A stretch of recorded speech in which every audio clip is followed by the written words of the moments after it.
एकदा की पुरणपोळी बनवली ना की त्या अशा बनवायच्या ना की महिनाभर तरी टिकायला हव्यात. म्हणजे कसं महिनाभरात कधीही पुरणपोळी खावीशी वाटली की लगेच डब्यातून काढली आणि खाल्लं. आणि काय होतं ना की आपण बाहेर परदेशात आपले नातलग असतात त्यांच्यापर्यंत पुरणपोळी पोचवायची कशी हा सुद्धा प्रश्न पडतो. तर अशा वेळी ही रेसिपी तुमच्यासाठी आहे.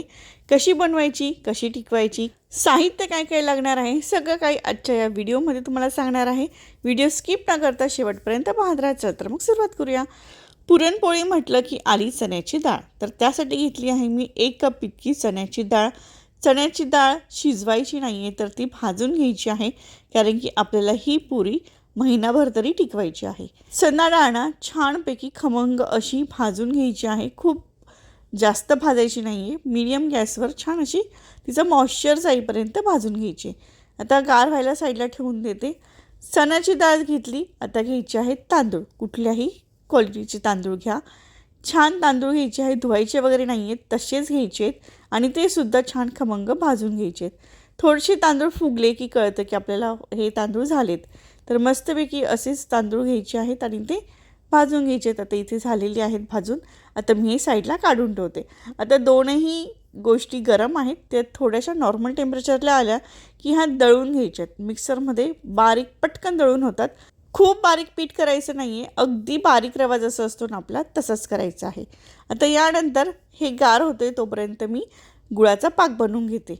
अर्धा कप इतकं पाणी घातलेलं आहे आणि मी 2 कप इतका गूळ घेतलेला आहे, कारण की आपलं डाळ आणि तांदूळ 1-1 कप आहे, त्या अंदाजाने मी 2 कप इतका गूळ घेतलेला आहे.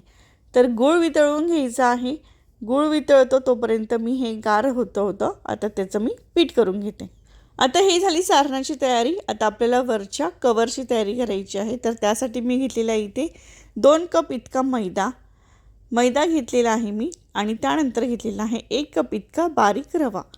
त्यानंतर यावर घातलेलं आहे थोडंसं चवीनुसार मीठ. सगळं काही एकत्र करून घेते मस्तपैकी. रवा हा बारीक घ्यायचा आहे, खूप जाड घ्यायचा नाही आहे. आता यामध्ये ना मी 5 टेबलस्पून इतकं तेल कडकडीत गरम केलेलं आहे आणि ते घालणार आहे. तर हे तेल मी घातलेलं आहे छानपैकी मस्त. आता हे मिक्स करून घेते आणि हे पीठ आपल्याला जसं आपण पुरीचं पीठ मळतो तसंच पद्धतीने व्यवस्थित मळून घ्यायचं आहे, तयार करून घ्यायचं आहे. थोडंसं साधारण पाणी घालून मी हे पीठ मळून घेणार आहे. पाणी साधंच घ्यायचं आपलं नॉर्मल नळाचं, गरम वगैरे नाही, साधंच पाणी घ्यायचं आहे आणि पीठ व्यवस्थित कणिक बनवून घ्यायचं आहे. याचं जसं आपण चपातींना पुरींना पीठ मळतो तसंच मळून घ्यायचं आहे. तर बघा हे छान मळून झालेलं आहे. आता हे ना याला भरपूर तेल लावून ठेवायचं आहे. जवळजवळ मी इथे 2 ते 3 चमचे इतकं तेल घेतलेलं आहे आणि तेलात बुडवून हे ठेवलेलं आहे. आणि हे पीठ आपल्याला जवळजवळ 1 तास इतपत ठेवून द्यायचं आहे. बऱ्यापैकी तेल घ्यायचं आहे यासाठी आणि बऱ्यापैकी तेलामध्ये हे छान असं मुरवत ठेवायचं आहे. तर इथे मी त्यानंतर सुद्धा वरतून तेल घातलेलं आहे आणि आता हे आपल्याला 1 तास इतपत ठेवून द्यायचं आहे. तोपर्यंत इकडे गुळाचा पाक रेडी झालेला आहे. गूळ पूर्णपणे वितळलेला आहे. आता यामध्ये मी घातला आहे अर्धा चमचा इतका सुंठ पावडर, त्यानंतर वेलची पावडर आणि थोडंसं जायफळ पावडर. हे तीनही पावडर मी घातलेले आहे, त्याने खूप छान सुगंध येतो. आता हे सगळं काही मिक्स करून घेते. सगळ्या पावडर यामध्ये छानपैकी मिक्स झालेले आहेत. आता जे मी डाळ आणि तांदूळ मिक्सरमध्ये बारीक दळून घेतलेले ते यामध्ये घालायचे आहेत आणि हे एकत्र व्यवस्थित गुळाच्या पाकामध्ये भिजवून घ्यायचं आहे. पीठ यामध्ये घातल्यानंतर 2 मिनिटांनी लगेच गॅस बंद करायचा आहे आणि पीठ यामध्ये छानपैकी एकजीव करून घ्यायचं आहे. छान मुरू द्यायचं आहे, मस्तपैकी एकत्र करून घ्यायचं. संपूर्ण गुळाच्या पाकामध्ये हे पीठ व्यवस्थित एकत्र करून घेते मी. बघा पीठ आणि गूळ छान असं एकत्र झालेलं आहे. आता हे जरा पातळ आहे, तर आपल्याला पातळ हे नको आहे, आपल्याला पेढ्याचा असा गोळा तयार होईल ना तसं ठेवायचं आहे. त्यासाठी हे अगदी रूम टेम्परेचरवर गार होऊ द्यायचं आहे आणि गार झाल्यानंतर बघायचं सहज गोळा तयार होतो आहे.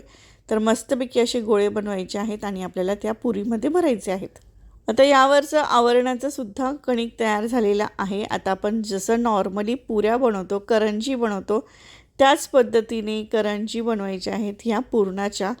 खूप टेस्टी लागते. मी आत्ता मागे बेळगावला गेलेले माझ्या सासूंच्या घरी, तिथे मी ह्या पुऱ्या खाल्लेल्या आणि मला इतकी इतक्या आवडल्या म्हटलं बास घरी गेल्यानंतर मी काही काम करणार असेल तर सगळ्यात आधी हे बनवून बघेन. म्हणजे त्यांच्याकडे आपल्याकडे कसं पुरणपोळ्या वगैरे बनवतो आपण, दिवाळीला करंजी बनवतो किंवा लग्नासाठी बघा भरपूर प्रमाणात करंज्या बनवल्या जातात. प्रत्येकाची पद्धत वेगवेगळी असते. तसं ह्या पुऱ्या त्यांच्याकडे बनवल्या जातात. त्यांच्याकडे गावची जत्रा होती आणि त्यांनी प्रत्येक येणाऱ्या जाणाऱ्या व्यक्तीला नाश्ता म्हणून ह्या पुऱ्या बनवलेल्या होत्या. खूपच मला आवडलेल्या होत्या. त्यांच्याकडनं रेसिपी घेतली आणि मी आज बनवून बघितलं. म्हटलं तुमच्यापर्यंतसुद्धा शेअर करावं. तर खूप छान झालेल्या आहेत ह्या पुऱ्या. थोडासा मी बदल केलेला आहे यामध्ये. बदल काय केला आहे तो सांगेनच. पण आता जसं आपण पुरी बनवून घेतो म्हणजे पुरणपोळीला जसं आपण सारण भरतो आणि नंतर मग पुरी तयार करतो आणि लाटतो तसंच लाटून घ्यायचं आहे. फक्त याला पीठ लावायचं नाही, याला लावायचं आहे तेल. तर तेलावरच हे लाटून घ्यायचं आहे. लाटायची सुद्धा गरज नाही खरं तर. हे अगदी हाताने दाबलं ना तरीसुद्धा छानपैकी पसरलं जातं. अगदी काठोकाठ भरली जाते. बघा खूप जास्त जाड नाही, खूप जास्त पातळ नाही आणि खूप जास्त मोठी पण नाही. साधारण अशी मीडियम बनवून घ्यायची आहे पुरी. आणि बस एकीकडे मी गरम तेल करायला ठेवलेलं आहे. ह्या पुऱ्या लाटून झाल्या की लगेच तेलामध्ये सोडायच्या आहेत. तर मस्तपैकी ही पुरी लाटून झालेली आहे. पुरी लाटून झाली की मी अशा पद्धतीने चाळणीवर ठेवलेली आहे. म्हणजे 4-5 एकदा जमा झाल्या की तळायला मोकळं.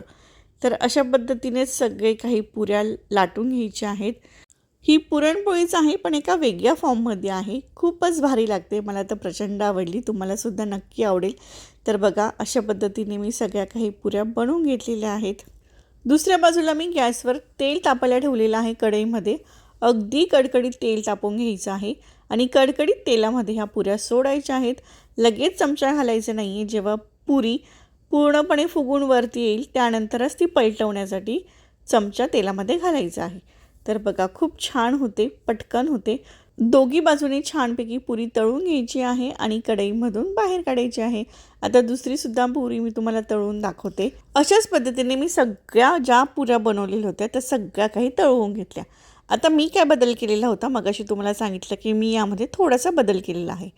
जसं की ह्या पुऱ्या अगदी कडक कडक न होता ह्या थोड्याशा मी नरम बनवल्या.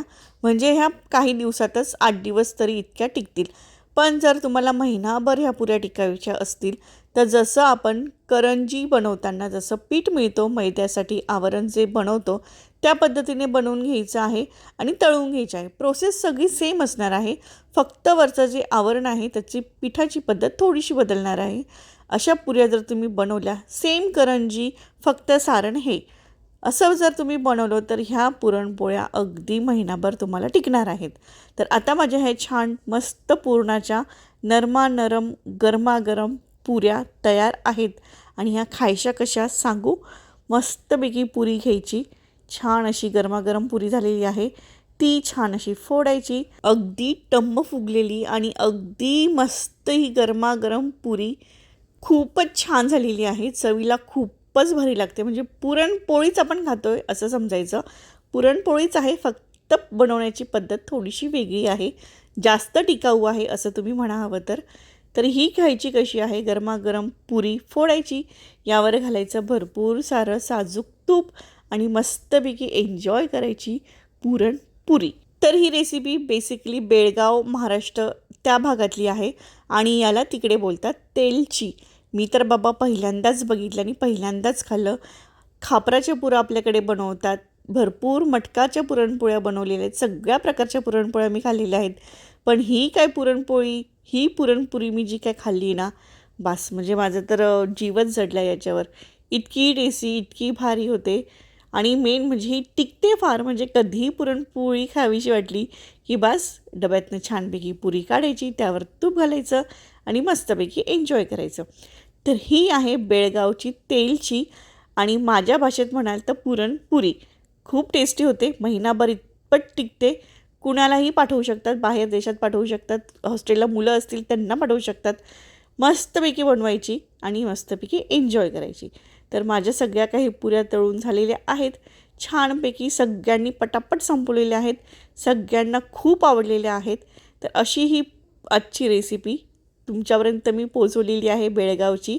तर मंडळी, आजची ही रेसिपी, ही पुरी तुम्ही याआधी कधी कुठे पाहिली होती का, खाल्ली होती का, हे मला कमेंटद्वारे नक्की कळवा. व्हिडिओ तुम्हाला कसा वाटला हे सुद्धा नक्की कळवा. चॅनलवर नवीन असाल तर सबस्क्राईब करा, बेल आयकॉनला क्लिक करा आणि व्हिडिओ शेअर करा आणि मस्तपैकी हा पुरणपोळी एकदा तरी बनवून नक्की खा. तर बस आजपुरतं इतकंच. थँक्यू. Bye bye.